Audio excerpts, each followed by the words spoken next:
The day that I graduated from the Los Angeles Police Academy was one of the proudest moments of my life. Ever since I was a kid, I knew that I wanted to be a cop. And the day that I was sworn into the force was awesome. I thought that I had unlimited power as a police officer. As a young man, I could go out there and solve all of the world's crime. The more time I spent on the force, the more I realized that actually wasn't true. That there'd be lots of crimes I couldn't solve, and there'll be lots of people that I couldn't help. But I was dedicated nonetheless. What I realized, the more time I spent on the street, was that, in fact, criminals were quite clever. They had a creativity, a certain amount of ability to think outside the box that helped them to be really good criminals. And I was fascinated by that. They also seemed to be really early adopters of technology. When I was on patrol in South Central Los Angeles in the mid-'80s, I noticed gang members, 14, 15-year-old kids that had pagers and beepers at a time when only physicians had beepers.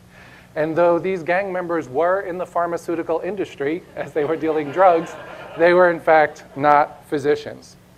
As time went on, I saw more and more a paradigm shift taking place in crime. Organized crime started to use cell phones long before the police ever got them. And as we move forward, of course, the same was true in a lot of other areas. In the olden days, if you wanted to commit a robbery, you could probably only rob one or two people at a time. Take out a gun and a knife, put it in somebody's face and demand their wallet or their pocketbook. But that changed. Technology helped criminals. One of the ways that it helped early on was with train robbers. You could actually take out over a train, rob 100 people at the same time. It was a great technological innovation. But it didn't scale really well. You couldn't take a gun and walk into Yankee Stadium and say, all right, everybody, put your hands up. It wouldn't work. So they needed new methodologies. Happily, the internet came along and helped them greatly. In a borderless world, it became possible to commit crime anywhere. Many of you will be familiar with the recent Sony hack, where almost 100 million accounts were taken over. 100 million people became a victim of identity theft and crime. Think about that. Think about the paradigm shift. When in the history of humanity would it ever have been possible previously to rob 100 million people? When would one person have ever had that power? As we put more and more social data out there, criminals are happy to consume it. For those of you who like to put on Facebook that you're taking trips to Bermuda and Hawaii, they're happy to know your address and go and burglarize you for free. For those of you that post pictures online, you'll be glad to know that the metadata embedded in those photos include often your phone number, your location, and the time of day the picture was taken. Recently, President Obama, when taking one of his secret trips to Iraq, got photographed by a State Department photographer who uploaded the pictures to Flickr and gave away his location long before the Secret Service wanted that to happen. Crime is becoming commoditized. It's becoming a service. You don't need to build malware anymore. You can just rent it or buy it. You can buy do-it-yourself crimeware packages. These come with 0800 telephone support numbers that you can phone. If the stolen credit cards you're trying to use aren't working, they give refunds and they give discounts if you buy in bulk. We're moving from a time where crowdsourcing is becoming crime sourcing. Many people are breaking up crimes into component little pieces, allowing individuals to build together an outsourced chain of criminality, distributed criminality that we've never had before. So in the case of computer crime, one group will write the malware, another group will deliver the malware, another group will receive the stolen information. Other people will take those credit cards and put it on plastic, and yet another group will go ahead and charge all the goods that will be forwarded and sold for money laundering purposes. Of course, those are the crimes that we're seeing today. I'm also looking towards the future. My goal is to try to anticipate tomorrow's crimes today. Law enforcement got caught very off guard by cybercrime, and there's a whole new set of technologies that are coming on board that I am trying to address now before they harm society. We're seeing many different realities out there. We used to just have one, real reality. Now we've got virtual realities, mixed realities, augmented realities.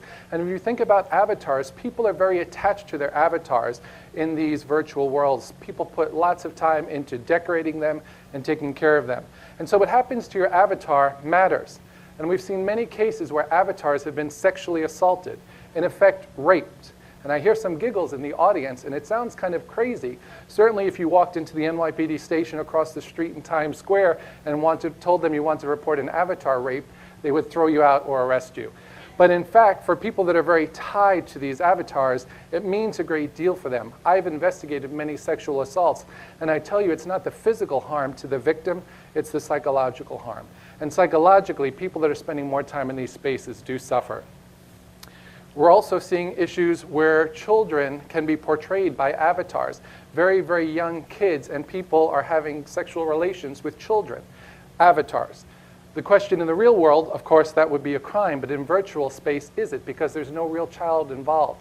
The law is definitely not ready for that. I'm seeing a shift in cybercrime from a two-dimensional problem to a three-dimensional problem as crime leaves the screens and leaves the holodeck and moves into real space. We're starting to see the rise of robotics that are becoming ubiquitous around the world, whether it's the iRobot or the factory floor, more and more. And many people are building their own DIY drones who are having flying robots.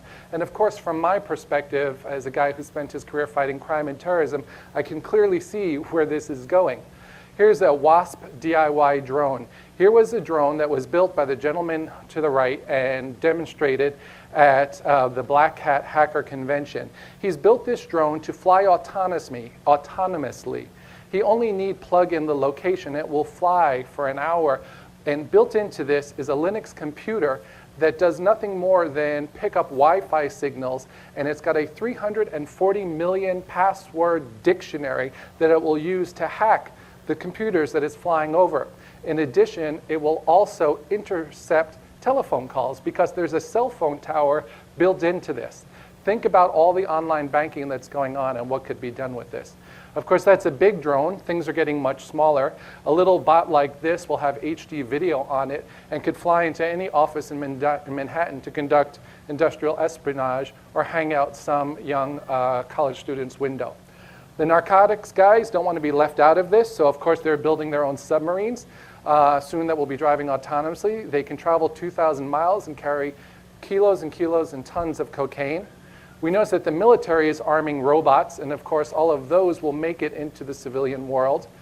3D printers are coming online. Rather than printing with ink, they print with plastic, and so you can build things. The Economist recently talked about building a Stradivarius or printing a Stradivarius. Criminals don't want to be left out of this game either. And they're using these devices to go ahead and print ATM skimmers, little pieces of plastic and metal that fit over real ATMs so that they can steal your credit card and ATM details on a 3D printer. When I first encountered 3D printers a few years ago, I knew eventually somebody would print a gun or a knife, and now that's happened. This lower receiver part, by the way, these plans are available on thingiverse.com, for an AR-15 automatic rifle is now available for download online to work with your 3D printer. This piece of plastic is the only part that's not regulated by the federal government. You can put together the rest yourself and turn your 3D printer into a gun printer. Artificial intelligence is growing all the time. Recently, Watson beat the world's biggest champions in Jeopardy. But I wonder, what would happen if Watson turned to a life of crime? What would happen with all that machine learning, and how much credit card and TRW data could he digest to commit crime himself? Increasingly, biology and information technology are coming together. There are hundreds of thousands of pacemakers, cochlear implants, diabetic pumps. And in the United States, there are 60,000 pacemakers that connect to the internet, capable of delivering an electronic shock and stopping or starting your heart. Today, that's growing. There are 15,000 medical apps in the iTunes store, and surgery is being completed via robots, growing at 15 to 20% a year. Of course, the human genome was the original operating system. Rather than using ones and zeros, they just used protein base pairs, and there are many groups that are working really hard, like Biopunk and others, to hack the human genome. What would that look like? From my personal perspective, that will be the next big wave of crime, will be biocrime. Technology is, of course, not leaving terrorists behind. The 2008 attack on Mumbai was very technologically savvy. They monitored in real time the BBC, CNN, and Al Jazeera, both on television and in real time. And as victims were talking to people like the BBC online and saying, "This is Mr. Smith, I'm trapped in room 515. The terrorist war room was picking that up in real time and sending it out to the terrorists on the ground so they could find hostages hiding throughout the hotel. As pictures around the scene were being tweet-picked around the world, the BBC was broadcasting them, and the terrorist war room told the terrorists that, in fact, a counterterrorism assault team had just landed on the roof of the Nariman House, the Jewish Community Center. Reposition yourself to the roof so you can intercept from them. Okay? There's this real-time feedback loop, and one of the most crazy things that happened during this event is as individual hostages were stopped, they were Googled to see who they were and whether or not somebody should live or die. I got to listen to the intercepts of this incident, unfortunately, and they had one guy trapped in his hotel room, and we heard on the intercept, they gave a name, the terrorist war room Googled him, and here's what we heard on the other end. Oh, is he a heavy-set chap, bald in front, wears glasses? Yes, we found him, kill him. So terrorists are using open source technologies in ways that we never would have imagined and don't give them credit for. Since the bad guys have very cleverly decided to outsource and crowdsource criminality, have created distributed criminality, in my personal view, I think the only solution that we have to fight this is distributed public safety. Early on, when I took that oath to protect and serve, it has stayed with me my whole life, and I'm sure I will never leave it behind. But what's becoming clear to me is there's no way that I or any single police officer can protect against this panoply of coming threats. We need to crowdsource the solution, and I invite you to join me in doing so. Thank you very much.